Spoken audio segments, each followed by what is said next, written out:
Manchester, and welcome to another edition of Girard at Large. I am your tell-all insider host tonight, Rich Girard. Thanks for tuning in. As you know, you can find us online at girardatlarge.com, and you can find us on Facebook and Twitter, also at Girard at Large, where we encourage you to like us and to follow us. Why? Because eventually I'll have time to sit down and put together quite a story about what happened on Tuesday night with the city budget, which we're going to talk about a little bit today. In fact, you can pretty much expect that's what we're going to talk about today. If you want to call in, 603-698-3233. That's 603-698-3233. No Facebook Live tonight because I will be showing you slides, but not quite yet. So, what you need to know is that the opportunity for a tax cut, which was real and did exist and had been pulled together in a budget that was going to be presented by Chrissy Cantor, has come and it has gone. In the chaos of the meeting on Tuesday night, everything that was on the table for the budget to pass passed except the mayor's operating budget. Why is that important? That's important because the school budget of we'll call it $228 million because it was a few $1,000s shy of that. The school budget of $228 million passed, and without changes to the school budget, where there was a more than $8 million surplus that could have and should have come back to you, the taxpayer, there is no hope of getting to a tax cut. But before we get to exactly what happened in the budget, I want to let you know why it is I'm as frosted about things as I am. You may remember, not that long ago, we had an election here in the city of Manchester. And we had a Republican candidate for Mayor, Jay Ruais, and a Republican slate of aldermen who all promised change. And voters of the city of Manchester, being manifestly fed up with what was happening in the city, from taxes to spending to crime to schools to drugs and homelessness, etc., they came out and they did something that they hadn't done, literally probably in 30 years, and that is they gave the Republicans a majority on the board of mayor and aldermen. Yes, there are 7 Republican aldermen, and yes, there are 7 Democrat aldermen, but there being a Republican mayor, one would think that the tiebreaker would go to the Republican Party and the changes promised would be pursued. Not the case. And one of the big stumbling blocks that has existed through this entire budget cycle is not only a mayor who presented a budget with a tax hike that was bigger than the one given to us by Joyce Craig and the Democrats in the last budget, but making pretend he never promised at all that he would support the tax cap and, more importantly, cut taxes. So we're going to do a little review here today, class, and we're going to make sure that even though you can still go to ruaisformayor.com, and I think it's on his economy link, you can still click and see where online he promised to finally provide a tax cut. He hit your doors and your mailboxes pretty hard during this campaign, and well, we're going to do a bit of a review because I don't think it can be said enough that Jay Ruais not only completely ignored his promise to provide a tax cut to the citizens of Manchester in the last campaign, he actively lobbied Republican aldermen not to support a tax cut. And unfortunately, Ward 7's Ross Terrio was the very first one to fold to the mayor's pressure, refusing to work with his Republican colleagues to bring a tax cut forward. And then Chris Morgan from Ward 1 and Kelly Thomas from Ward 12 ultimately fell to the mayor's pressure.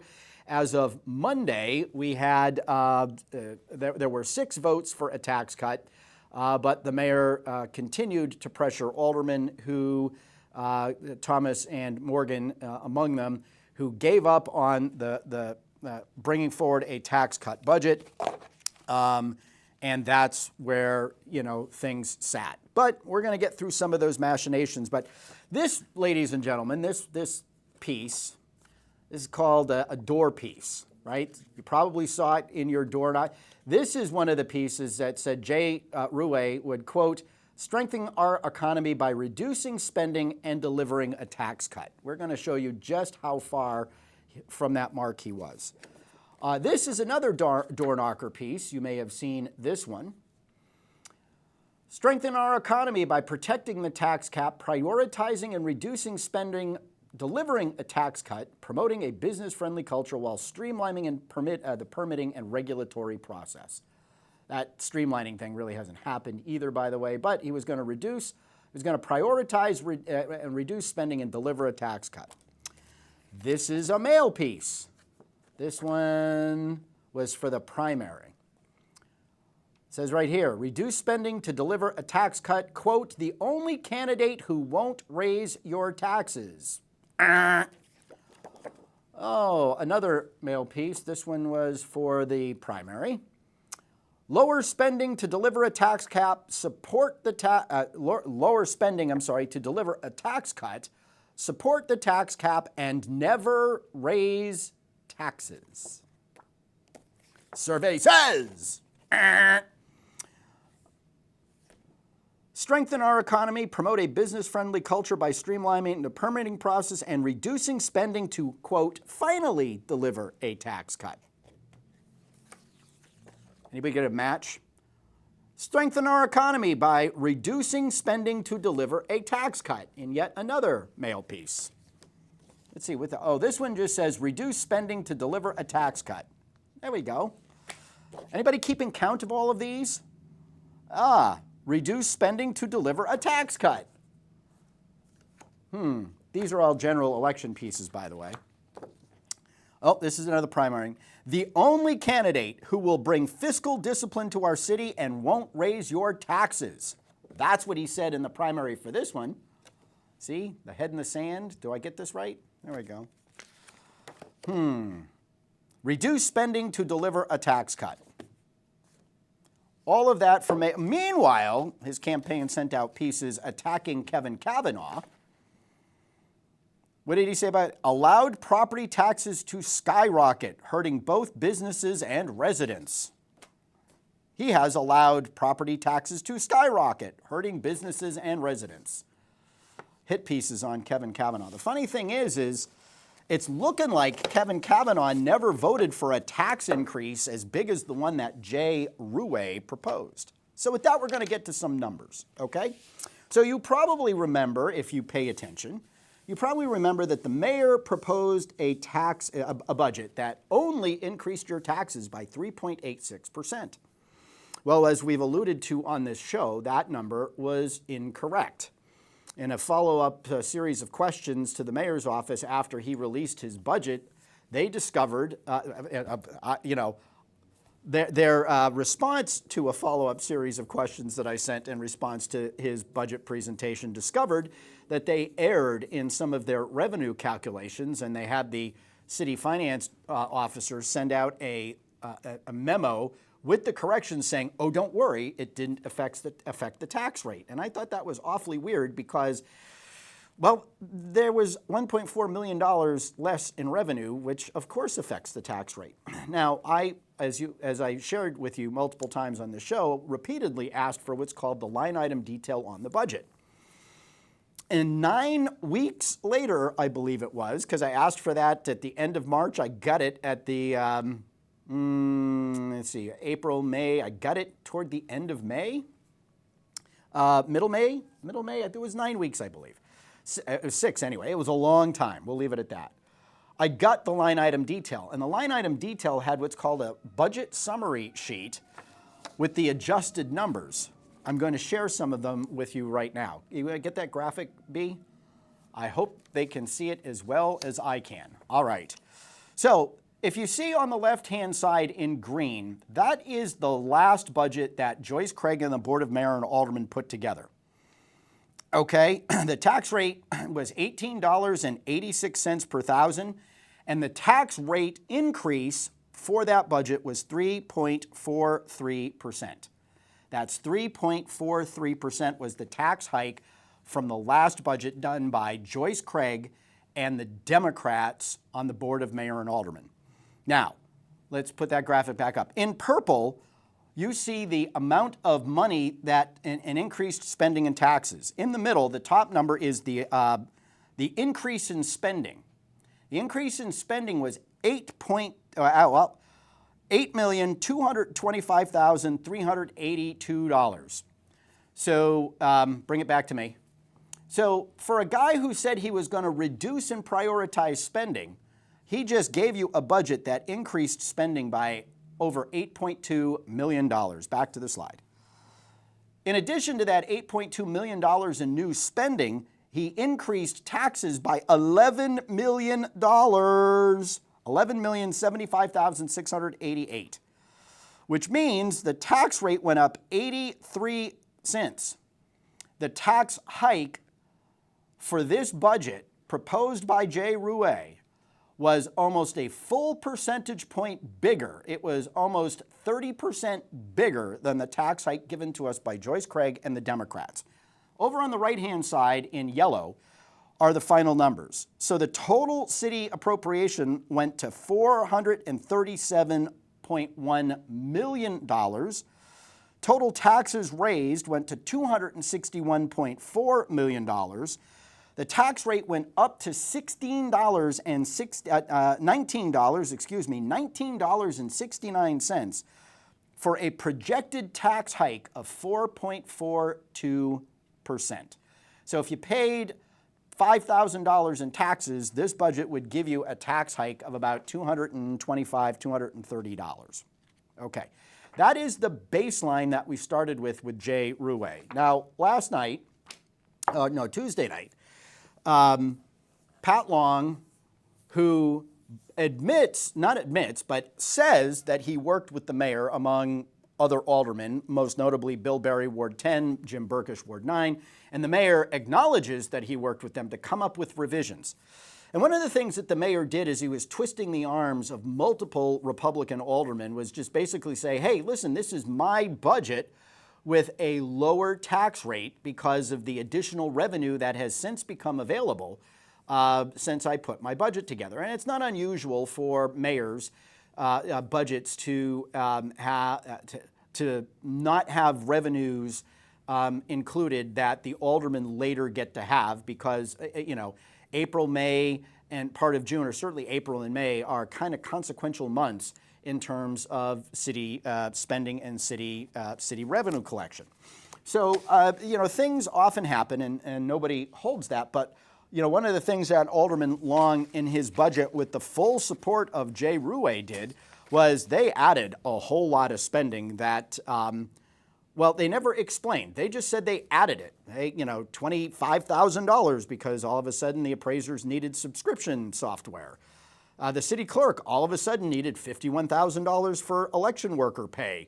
And magically they came up with another $100,000 in revenues from Comcast, which is interesting because Comcast revenue, franchise fees, which is a percent that it pays for everyone who subscribes to Comcast, those have been tumbling in recent times because of all the people cutting the Comcast cord and going on to other services. The city solicitor needed another $101,000 for salaries. The Economic Development Office needs $32,000 for a project coordinator starting January 1st. The fire department needs almost $26,000 for a firefighter slated to start on June 1st. The health department all of a sudden needs an epidemiologist for $34,000. I wonder whether or not these were requests made to the mayor that in his original budget presentation, he decided were too expensive and therefore wasn't going to bring them forward. More likely, this is a way of paying off aldermen to get their votes, but whatever. And so there were various other adjustments. When you add personnel, you got to add to the retirement for the state, the retirement for the fire. You got to pay the feds their Social Security and Medicare. They cut contingency by $108,000 to get the rate down, and then they made a bunch of changes to the CIP. They moved money around from the ARPA dollars to replace this and replace that, and it was another $163,000. And then in the alderman's budget, instead of the mayor now taking ownership of the $1.4 million decrease that they didn't include in their budget because they screwed up the input on the schools, they decided they were going to make it part of the alderman's budget. So the aldermen actually had a harder time to do it. Now, all of this said and done, had all of the votes gone the way they needed to for Pat Long's budget, and they didn't, they would have cut the tax rate from the mayor by a dime. Okay? Really, it's a nickel because of the $1.4 million, but however you slice it, we would have gone from $18.86 up to $19.59, okay? So there was still about a 3.8% increase in taxes, which you now know is bigger than the tax hike that the Democrats under Joyce Craig's leadership gave us in the budget that ends on June 30th, the current budget that we're in. But that's not why we're here today. What I'm going to do is I'm going to share with you what could have been. Now, there were a lot of things going on, and because of lobbying and pressure from the mayor, certain people were persuaded, they were convinced. I already mentioned Terrio was the first one that the mayor peeled away, and the mayor kept using that as a battering ram against other Republicans, saying, well, you don't have the votes because Terrio's not going to vote for it.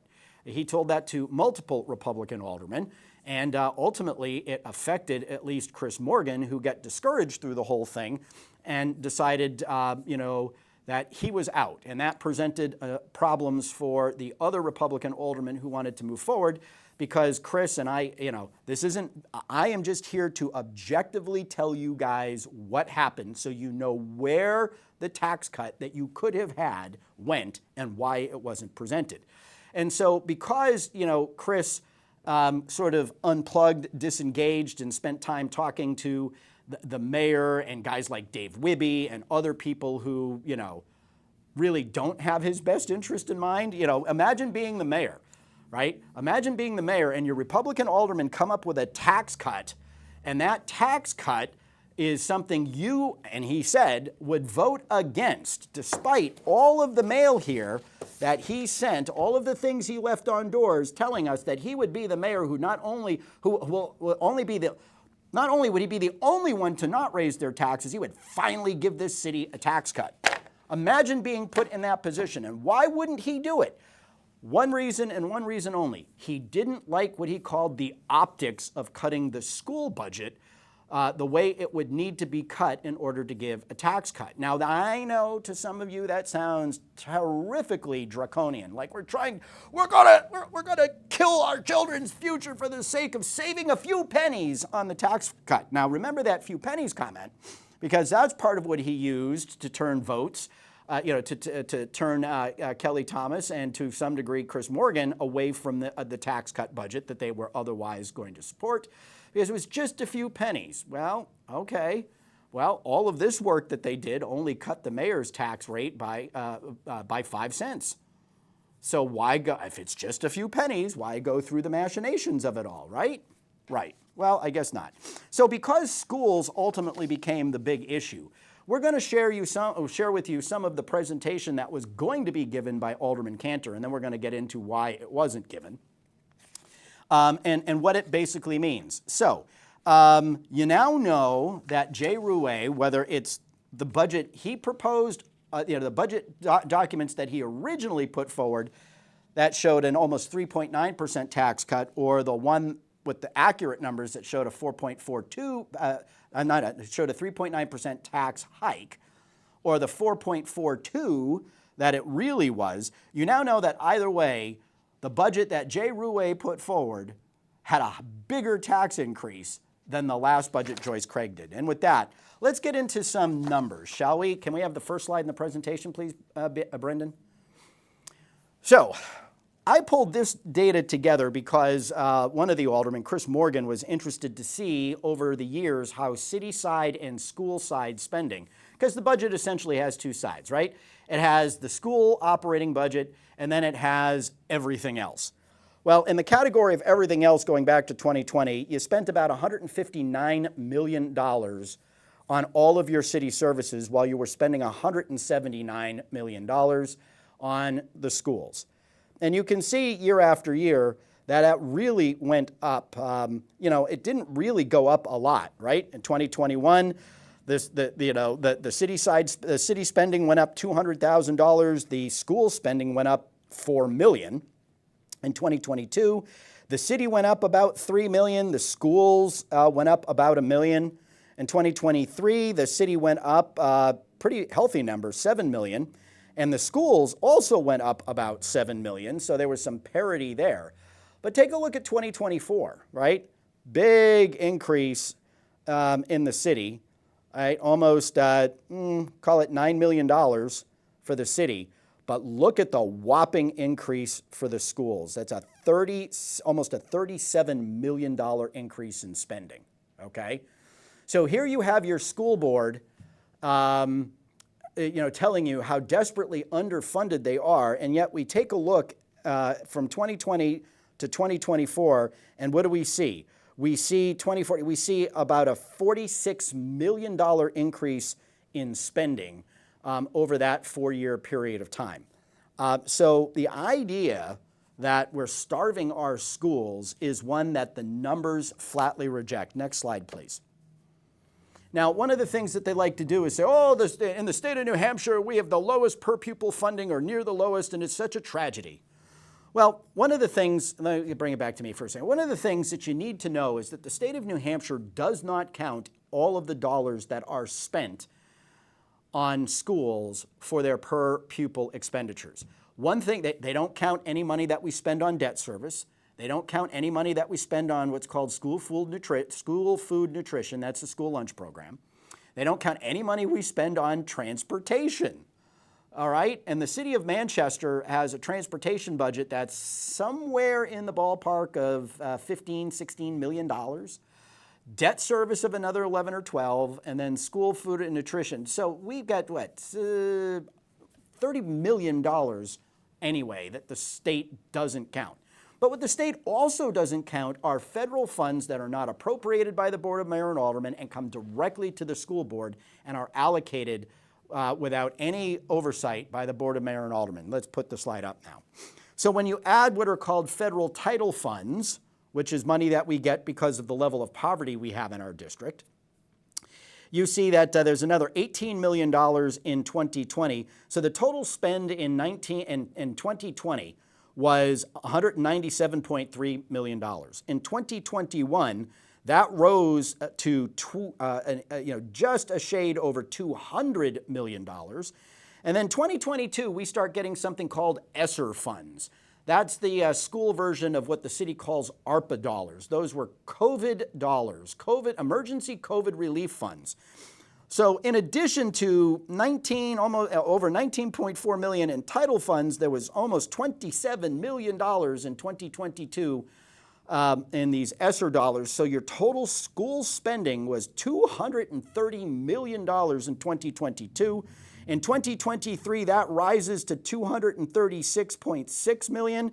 And then in 2024, it's a staggering $279.7 million. Now, if we go across the total, you, the taxpayers, out of your pocket through local appropriations on the board of through the Board of Mayor and Aldermen, in those 5 years, 2020 through 2024, you spent $963,608,977 of your hard-earned property tax dollars went to fund your schools.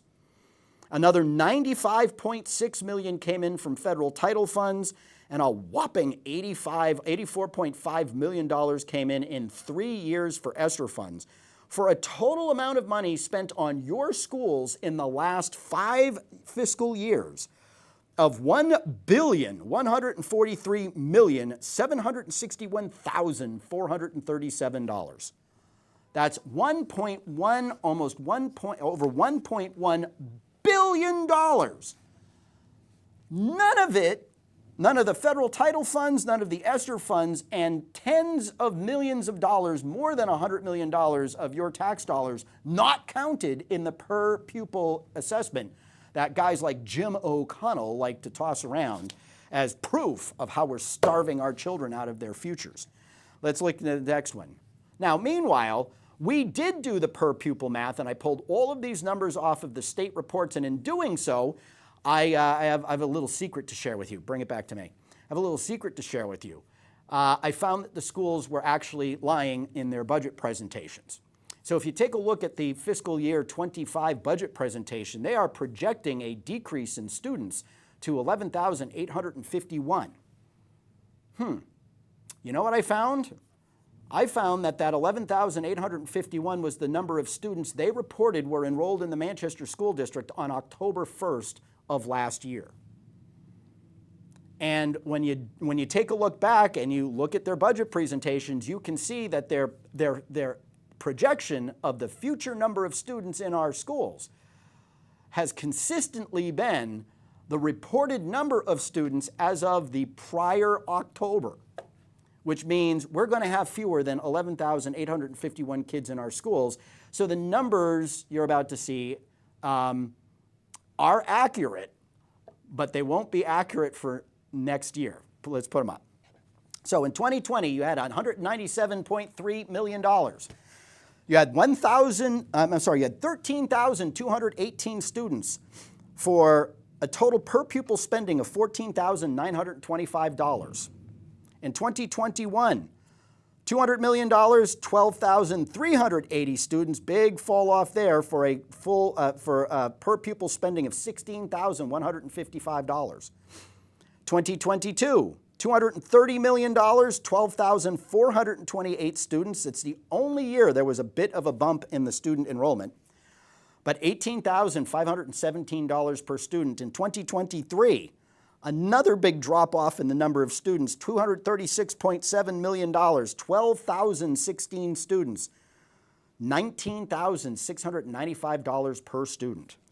2024, $279,693,343, 11,851 students, $23,601 per kid. Now, one thing that you should notice in these slides is that we have lost consistently students. We have 1,367 fewer students in 2024 than we did in 2020. That's an 11% drop in the number of kids attending our schools. And to put that in perspective for you, that's like losing the entire population of either Central High School or Memorial High School. Because Central and Memorial both have right around 1,400 kids. So in 4 years, from 2020 to 2024, we have lost enough kids to to equal or exceed the populations of Central and Memorial. Yet spending over that same period of time where we've lost 11% of our kids, spending, and I'd have to do a really quick calculation here, but spending has gone up by roughly 75% over that same period of time. Next slide, please. So, one thing that you need to understand about the tax cap, and before I get into this, this would be a good illustration of this. Bring it back to me. One thing that you need to understand about the tax cap is this. Before, the tax cap says that you can, I'm just going to say, the tax cap does not affect the tax rate, okay? So if you have a 5% tax cap, that doesn't mean your tax rate can go up 5%. It means the amount of new money you can raise in taxes can go up 5%. So if you have $100 million and you have a 5% tax cap, then you can collect $105 million the next year, okay? Now, taking that example, people think, well, I've got $5 million to spend because I can raise $5 million more in taxes. Doesn't work that way. Before you can increase spending, you have to offset the loss of any revenue that doesn't come from property taxes. So if you lose money in state aid like the schools did, the increased amount you can get from taxes would have to go offset that loss of state aid. If the city sees a decrease in auto registrations, well, before they can spend any new money, before they can increase spending on the departments, they have to offset the loss of that non-property tax revenue. That's the way it works. So let's bring up the slide now. So the current school budget, as you now know, is $226,982,607. We will call that $227 million. Now the state gave the city less money in aid this year, or is going to give the money for the coming budget. Okay, why?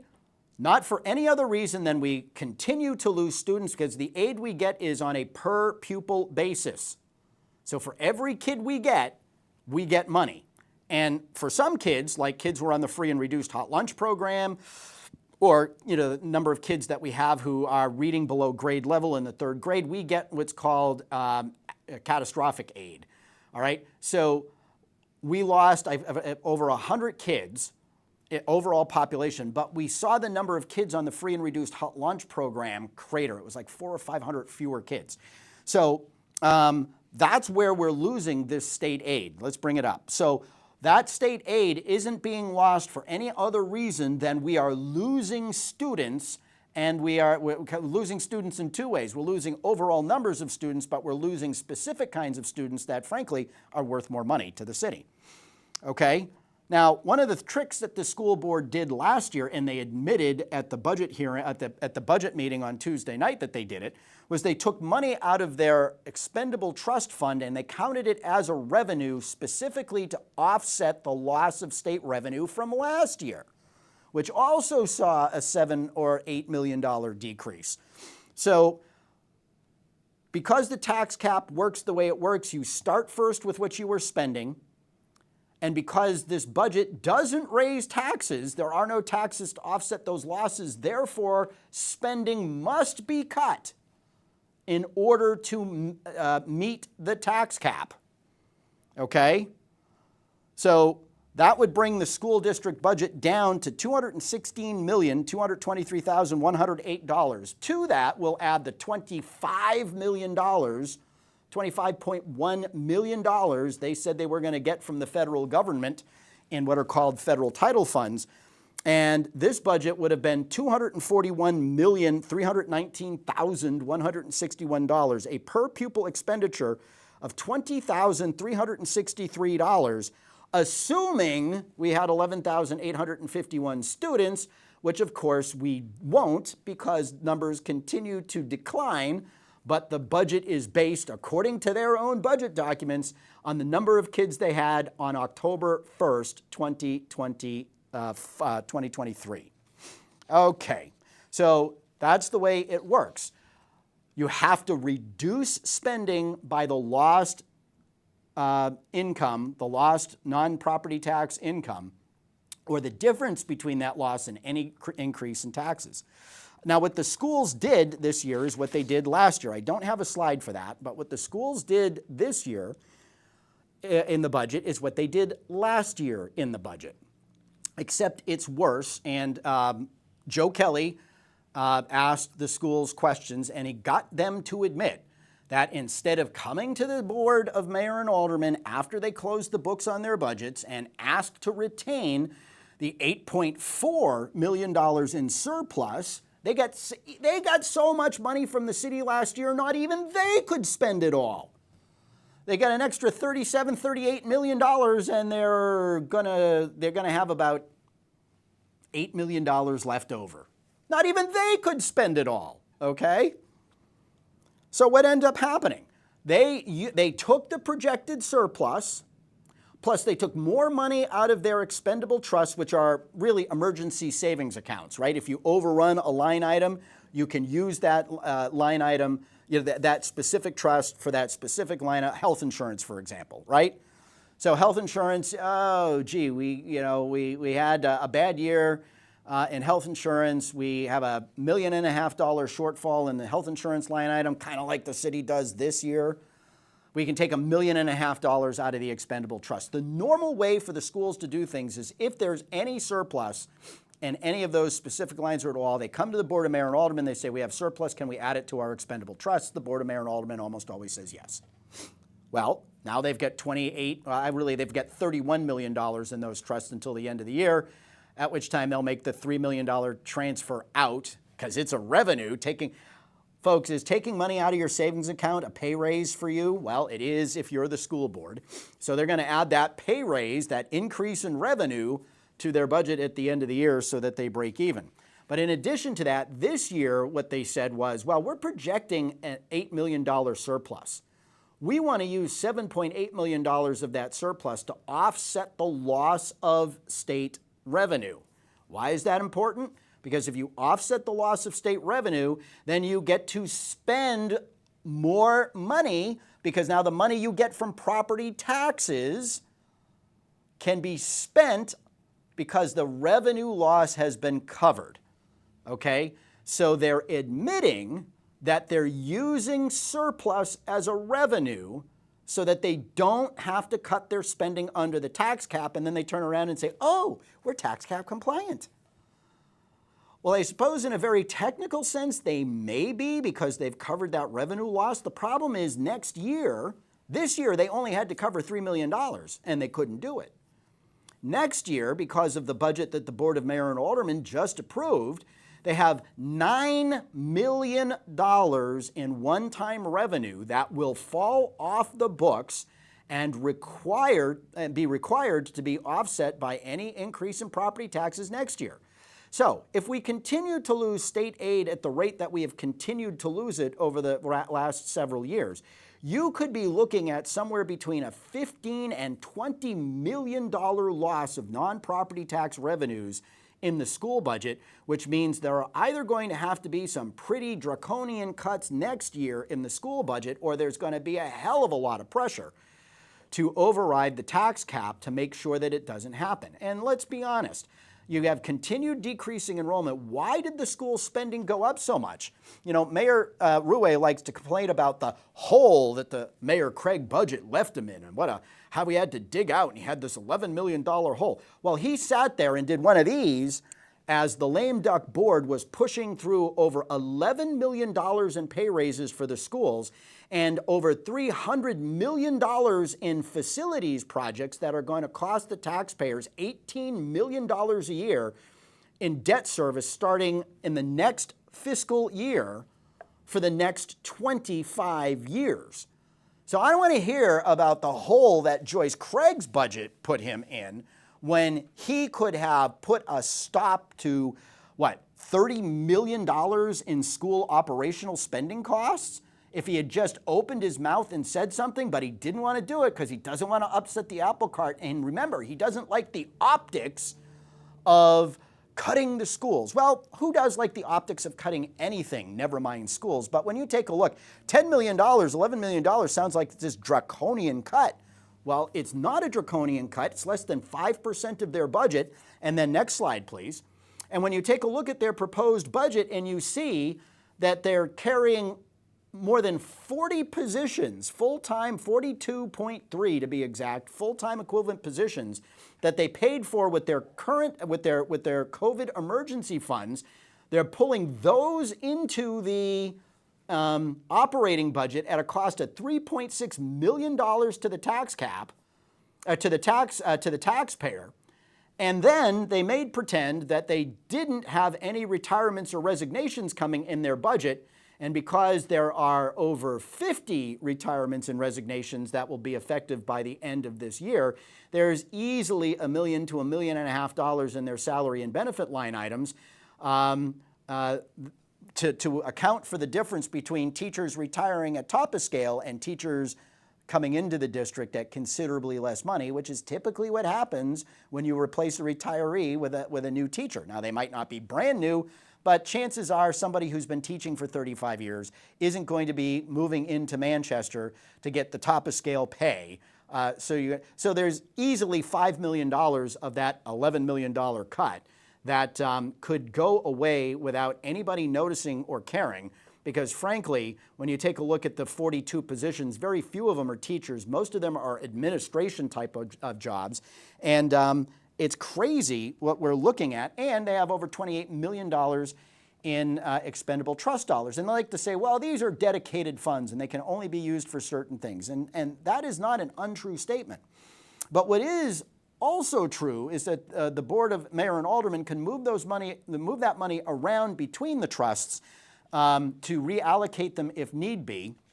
Of course, we also learned from the school's response to Lavasser's questions that they, that the Teaching and Learning Trust that's got over $15 million, well, they've been using that to buy school books as they bring in new curriculum and things like that. So they're not using that to offset any cost overruns. They're using that to add to spending.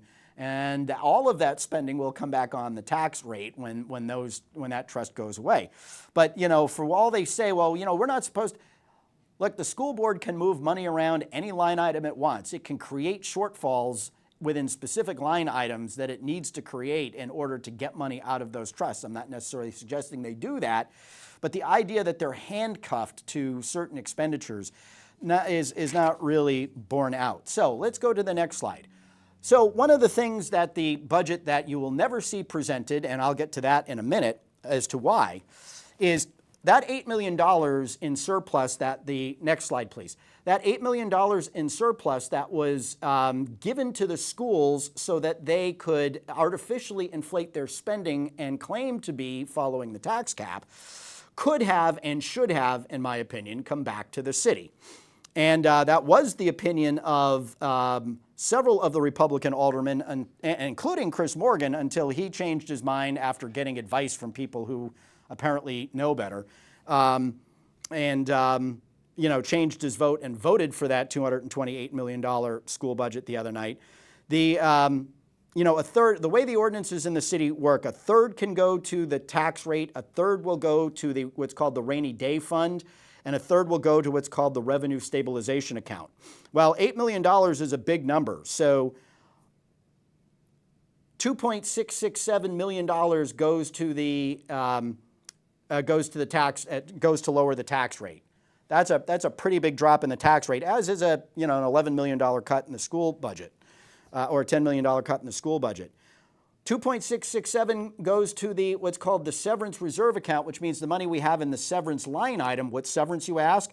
Well, that's the $40,000 to $50,000 check we pay on average to city employees who retire because they get to walk away with so much of their banked sick and vacation time.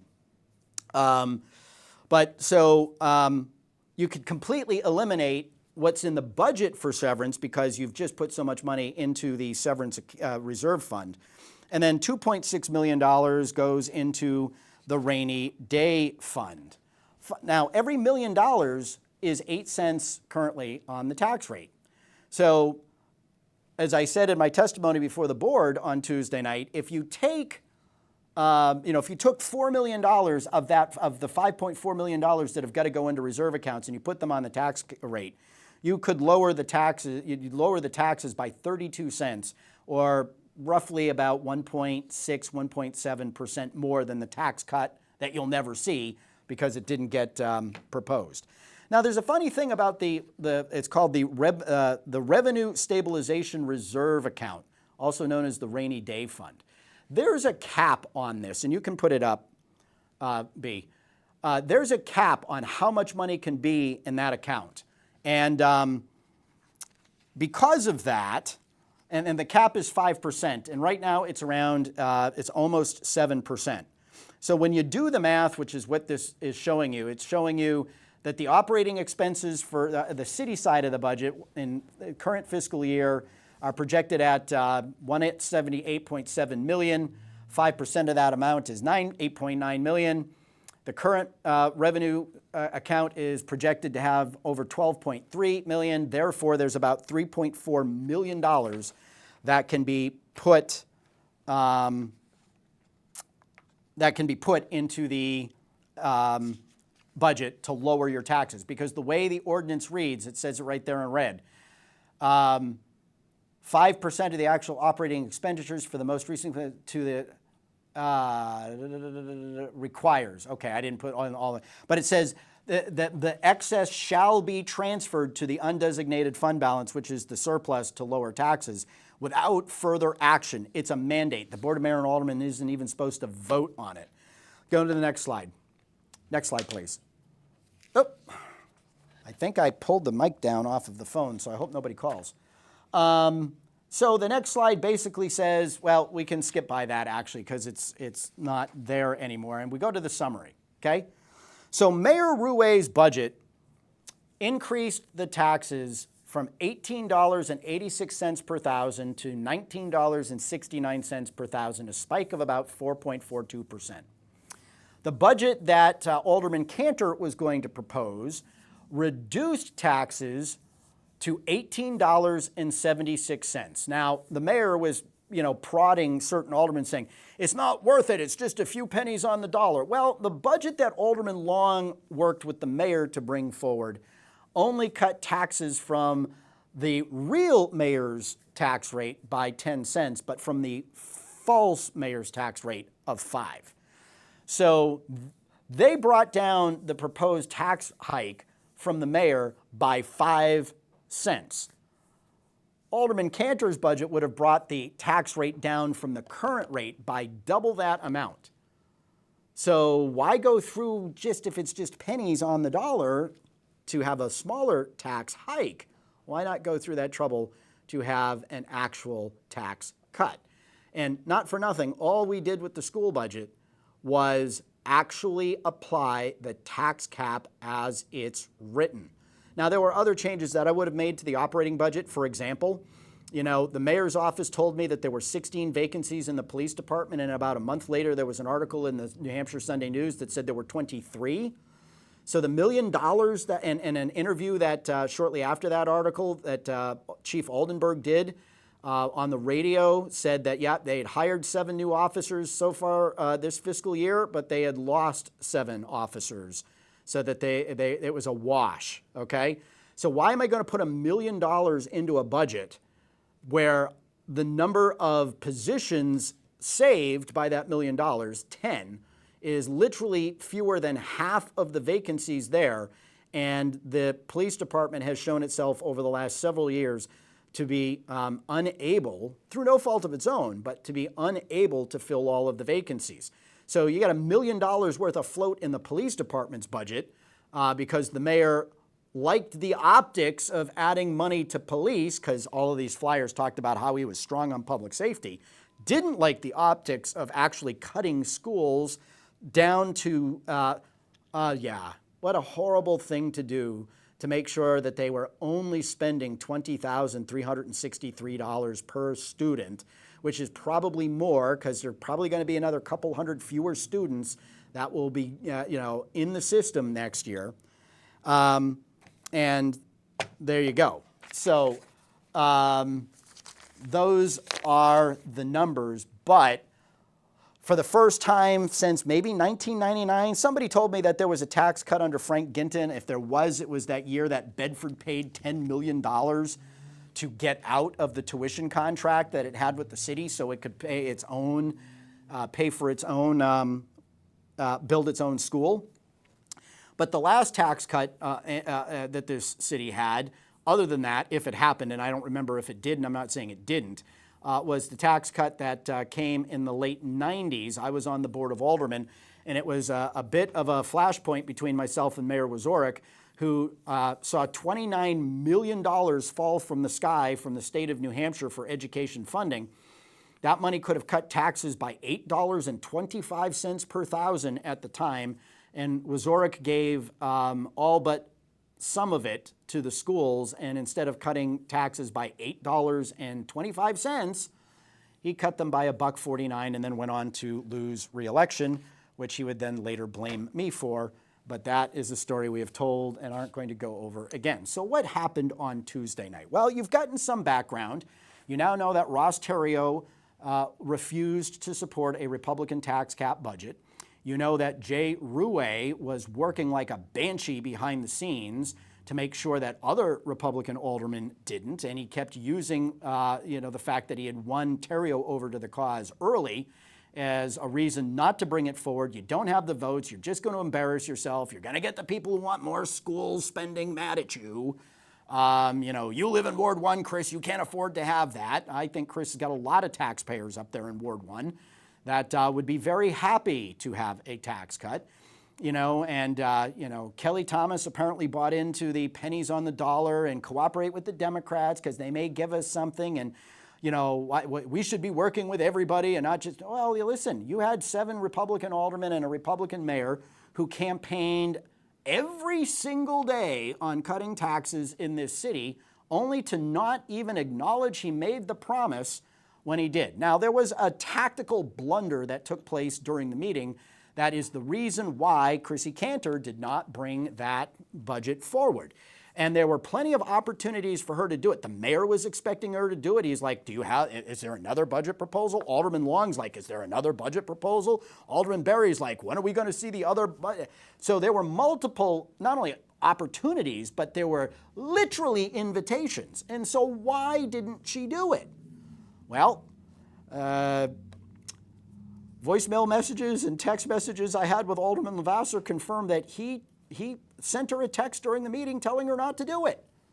He said, wait till next week. You'll be able to improve, improve your budget, improve the numbers. His goal was to get the budget discussion tabled after the votes that needed to be had on Pat Long's budget. I won't get into the detail, failed. Those votes failing meant he didn't have a 3.59% tax cut, which was a nickel less than what the mayor had proposed, a dime, depending on whether or not you use the mayor's fake number or the actual ones.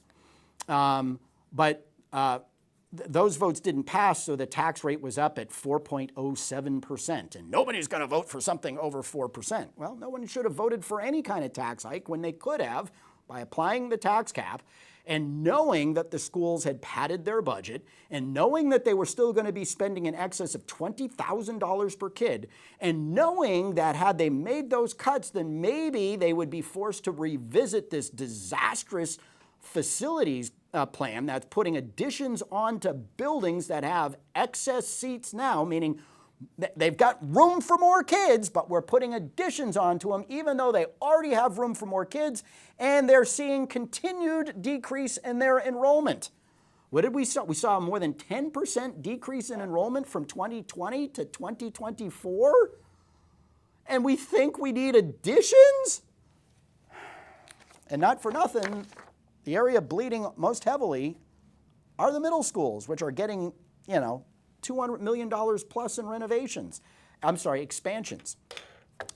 So Cantor, despite all of, that was done to put this together and bring it forward, and it was hampered, by, Chris Morgan getting overwhelmed and decided he was not going to go for, and not communicating with the people that he had been communicating with to finalize, what was going to happen on the city side versus, So, what Cantor decided to do was just run with Pat Long's budget with all of that added spending that, really wasn't necessary, and graft those differences, onto it. So hardly perfect. You can call it a compromise budget because it incorporated all the other spending stuff that the mayor and Pat Long wanted to do, but it still delivered a tax cut. So because Levasseur told her to wait, hoping to get the budget discussion tabled to the next day, she didn't bring it forward. And that's the God's honest truth about what happened. And it amazes me, honestly, because it came clear out of the blue. Everybody knew that Cantor was bringing that budget forward. If you watch the meeting, you'll see that my 3-minute speech actually talked about how the tax cut could be made better. It shared, the slide on school spending so that all of the stuff that the school people were saying, Jim O'Connell, oh boy, is he mad at me, right? Well, so mad that aldermen are listening to, former officials like me who have no chance of ever getting elected again in this city instead of, people who know the budget. Yeah, and all the stuff that he said was not true and whatnot. Karen DeFrancis blew that out of the water because exactly what I've been saying about how the schools built their budget was confirmed in every word that she said. And the superintendent said the same thing. Oh, we're trying to flip it this year and get ahead of it instead of coming after the budget, put it in and use it. Well, yeah, you did that. And that's a BS way of saying you have revenues so that you can avoid a cut under the tax cap, which is what should have happened. Okay, the school results have been pathetic and getting worse year after year after year. If the appropriating body doesn't do its job and hold the people that spend the money accountable for the results they get, there will never be any change. The schools won't change a damn thing now that they got that $228 million. And they'll sit there and they'll rubber stamp it and everyone will complain about how terrible the schools are. Because they are. And it pains me to say that because my 3 older kids all graduated from West. I came through the Manchester school system. My father gave his professional life to it. It doesn't bring me any joy, but we're not going to fix it by pretending there aren't problems, and those problems won't be solved by $1 billion worth of building projects.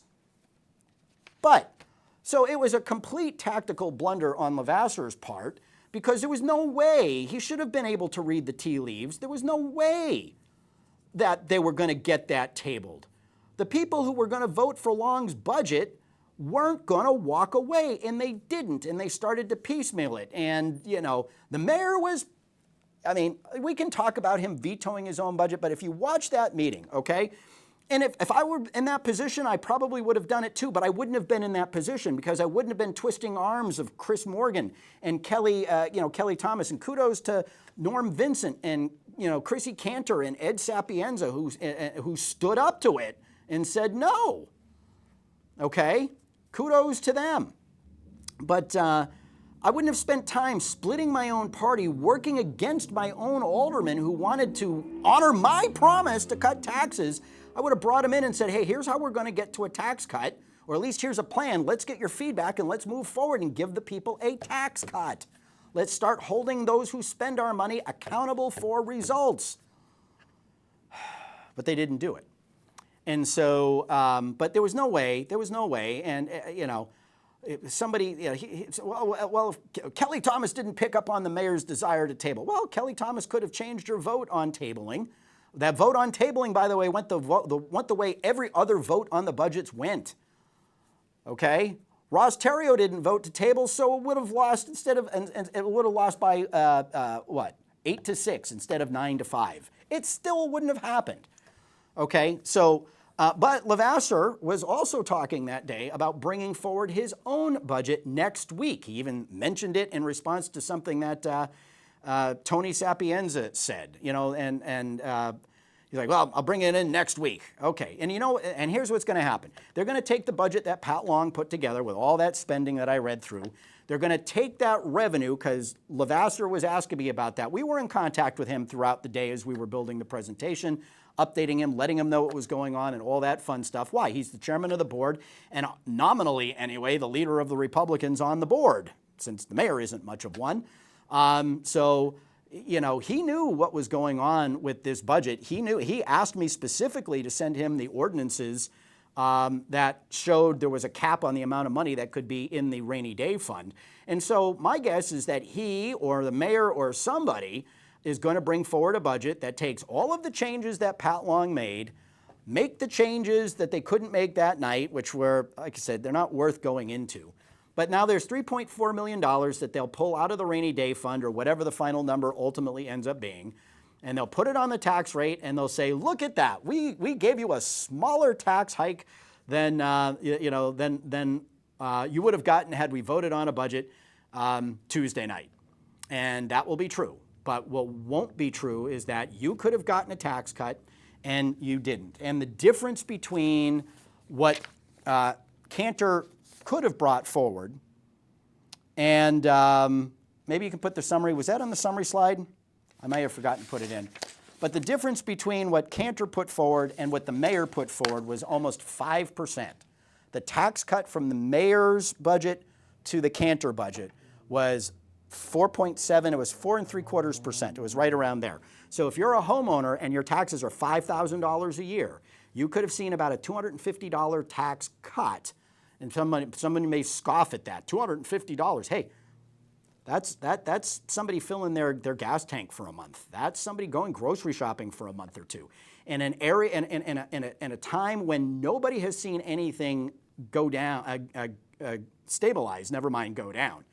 Any relief, I think, would have been welcomed, and it would have sent a signal to all of the city that things are changing at City Hall, and it's sad when the people who promise change make pretend they didn't, and they toss their own who are trying to make change to the wind.